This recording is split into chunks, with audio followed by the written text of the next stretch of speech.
शंकर भगवान के मंदिर में श्रावण महीने में अगर जल चढ़ाने के लिए जाओ, वापिस जब लौट कर आ रहे हो उस समय पर शंकर भगवान को एक बार पीछे से मुड़कर देखकर फिर विनती कर कर वापिस चल दो। वापिस एकदम जल चढ़ाया, कलश लिया, धड़ धड़ धड़ धड़ धड़ धड़ घर के साइड नहीं जाना है। जाते जाते भी एक बार फिर उससे निवेदन करते हुए चले जाना कि बाबा तेरी शरणागति में आकर पड़ी हूँ, तेरे चरणों में आकर पड़ी हूँ, तू कृपा करेगा, तू दया करेगा, तेरी कृपा होगी तो मैं पुनः फिर तेरे मंदिर में आकर विराजमान होंगी, तू कृपा करेगा तो तेरी कृपा बिना न हिले एक भी।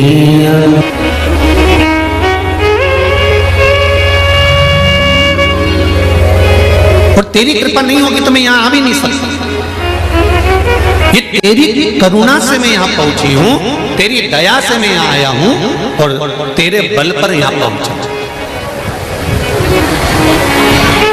तेरे बल पर। महाराज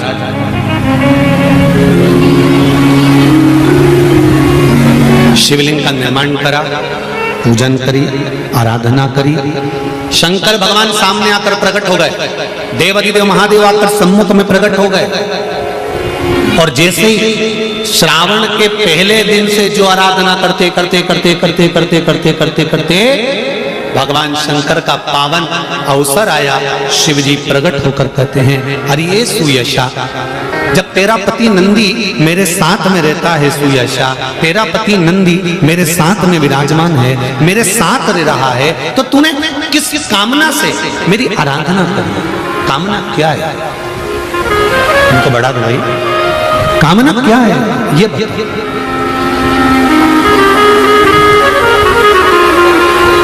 तुम किस कामना से, किस कार्य के लिए तुम मेरी आराधना कर रहे हो? सुयशा कहती है, बाबा मेरा पति नंदीश्वर आपके साथ हर पल हर घड़ी साथ रहता है, बस एक कृपा कर दो। क्या कृपा ये कर दीजिए कि मेरे पति को आपके शिवालय में स्थान दे दीजिए। शंकर भगवान ने कहा, इतनी सी बात नंदी, मैं तुझे वर देता हूं, जहां शंकर का शिवलिंग होगा उसके सामने नंदी जरूर होगा, ये मेरा वर तुझे।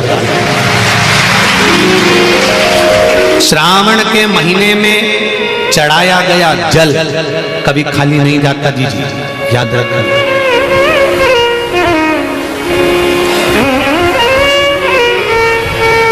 श्रावण के महीने में आप लोग कुबेरेश्वर धाम आए हो, खाली नहीं जाएगा शिव के।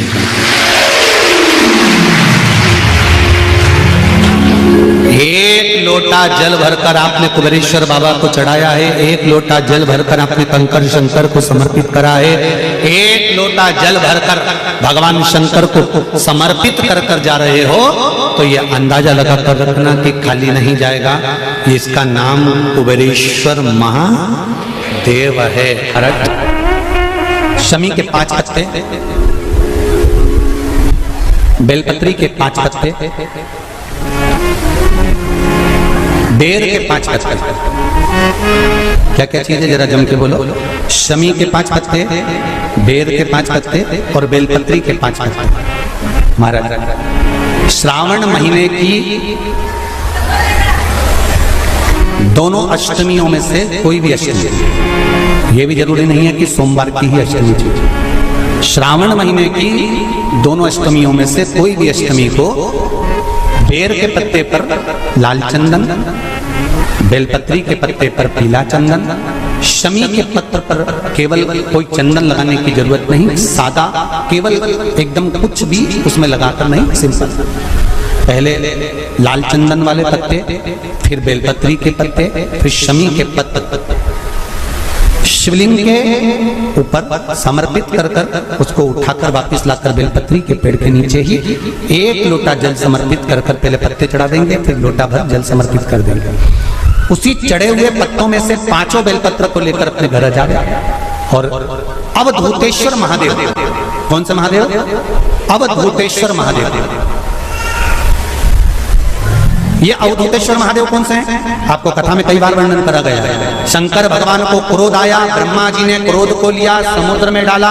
उस रूप को क्रोध का एक रूप था, क्योंकि जो मदिरा पान करने वाले होते हैं, व्यसन करने वाले होते हैं, गलत काम करने वाले होते हैं, इनको सुधार करे जाओ। जितना तुम समझाओगे ये उतना आग बबूला होंगे। तुम बच्चों से कहोगे गलत लड़के के साथ रहना मत रहे, तो और ज्यादा क्रोध करेगा, और चिड़चिड़ करेगा, और अपशब्द कहेगा। तो ये क्रोध को सही नहीं करते। अवधूतेश्वर महादेव, अवधूतेश्वर महादेव का स्मरण करकर 5 पत्तों को लेकर आइए। कुछ समय बाद जैसा जैसा समय की अनुकूलता मिले, आप किसी मदिरा का पान करने वाले या किसी व्यक्ति को वो पत्ते दोगे या प्रसाद के रूप में दो तो अच्छी बात है, नहीं तो उस पत्ते का थोड़ा थोड़ा भाग भी प्रतिदिन मात्र 21 दिन तक अगर थोड़ा थोड़ा भाग भी दे दिया जाए तो धीरे धीरे मदिरा पान, व्यसन, गलत आदतें छूटना प्रारंभ हो जाती है और वो शंकर की शरणागति ग्रहण करते हैं। महाराज शिव अर्चना, ये तो अभी अभी लोगों की थोड़ी सी सोच गलत हो गई। ये दुनिया के लोगों को ये तो मालूम नहीं है भगवान शंकर के लिए। हाँ, शंकर भगवान के पास में भांग रहती है, शंकर भगवान के पास में भांग रखी हुई होती है। शंकर भगवान का भांग का श्रृंगार होता है, क्योंकि उसको बूटी के रूप में, औषधि के रूप में लिया जाता है। पर कोई कहे कि शंकर भगवान भांग का नशा करते हैं, तो ये संसार के लोगों को समझा देना कि शिव भांग का नशा, मेरा भोलेनाथ भांग का नशा नहीं, शिव नशा नहीं।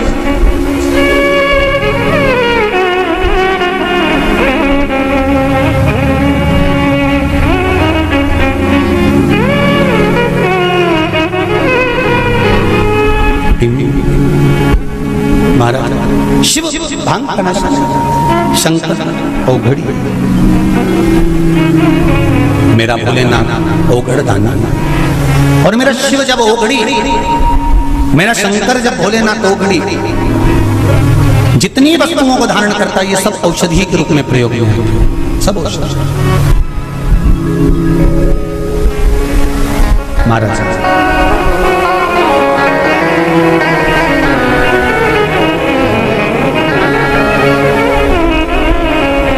एक बात बताओ, जितने भी माताएं कथा सुन रही हैं और जितने फेसबुक यूट्यूब पर सुन रहे हैं और जितने आस्था चैनल पर सुन रहे हैं, श्रावण के महीने की श्रावण शिव महापुराण की कथा सुन रहे हैं, एक बात दिल से बताना, जितनी सौभाग्यवती माताएं होती हैं ये संक्रांति पर भी 13 चीजें दान करती हैं, 14 चीजें दान करती हैं। बीच में कोई 16 सोमवार का उद्यापन करेंगी तो भी सुहाग की सामग्री देंगी, उद्यापन करेंगी तो भी सुहाग की सामग्री देंगी, कोई कार्य करेंगी तो भी सौभाग्य की सामग्री देंगी। सौभाग्य की सामग्री का दान क्यों किया जाता है? सौभाग्य सूचक वस्तुओं का दान क्यों किया जाता है? सौभाग्य की वस्तुएं क्यों प्रदान करी जाती है, क्यों दी जाती है? उसका कारण क्या है?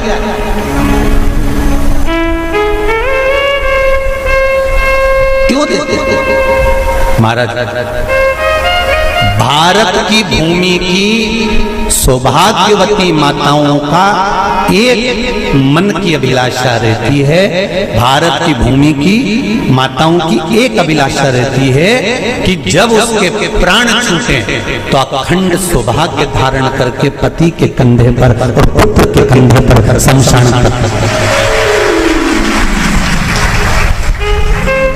ये भारत की भूमि की माताओं की सोच, उनके मन का संकल्प, उनके मन का भाव। और विदेश की माताओं का क्या संकल्प होता है? महाराज भारत का एक संत विदेश गया और भारत के संत जब विदेश गए तो वहां पर एक मां, एक स्त्री पति की कब्र के पास में बैठकर पंखा कर रही। अब शिव महापुराण में एक बात आती है कि एकांतेश्वर महादेव, एकांतेश्वर महादेव मतलब जंगल के अंदर कहीं एकांत में कोई शंकर जी का मंदिर हो, वहां जाकर जल जरूर चढ़ाना चाहिए। आप लोगों ने सुना है ना कथा?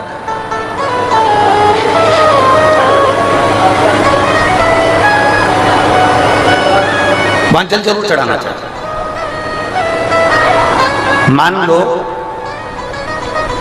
जिसका लीवर काम नहीं कर रहा, जिसकी किडनी काम नहीं कर रही, और डॉक्टर ने कह दिया कि इसका डायलिसिस चालू हो गया है या इसका डायलिसिस चल रहा है। बेलपत्री के पेड़ के नीचे